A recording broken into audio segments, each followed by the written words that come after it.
OK, second opinion now from Dr Raj and Dr Sara. Big headline today, vitamin D.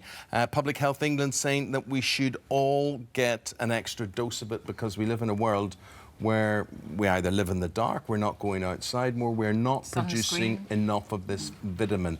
And if you weren't producing enough of this vitamin, what would the side effects be? Well, vitamin D, is required to get all that calcium and phosphate, all the healthy minerals to make your bone nice and strong. Without it, you can get osteomalacia, brittle bone in children, and in adults, you can get osteoporosis, and it does increase your risk of getting fractures later on if your levels are that low of calcium. It's very difficult to get enough vitamin D. There are some diet options of food, the eggs and the fortified cereals, which have loads, but sunlight is the greatest source. But you've got to balance it. You've got to balance it with the amount of radiation you're exposing your skin to.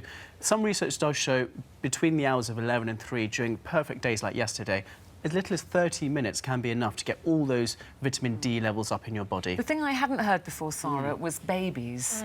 So I've heard before, you know, adults are vitamin D deficient and have supplements, but they're now saying babies, if they're breastfed, not bottle-fed, because formula contains vitamin D. So how would you get a vitamin D supplement to a baby? So, ideally, mother should be maintaining enough calcium and vitamin D if she's breastfeeding, and then you also give the baby a supplementation in vitamin D as well. A liquid in the milk or something. Yeah. Drop in the milk. Yeah. OK. Correct me if I'm wrong, doctors, not that my wife cares, but I am vitamin D deficient and have been to be checked up. Something else to add to the list. Yes, it manifests itself in terms of fatigue and muscle ache as well. I mean, I know you were talking about bones there, so obviously, you know, someone like Ruth will wake up in the morning, she'll feel bad, but that's wine, usually, that has caused that.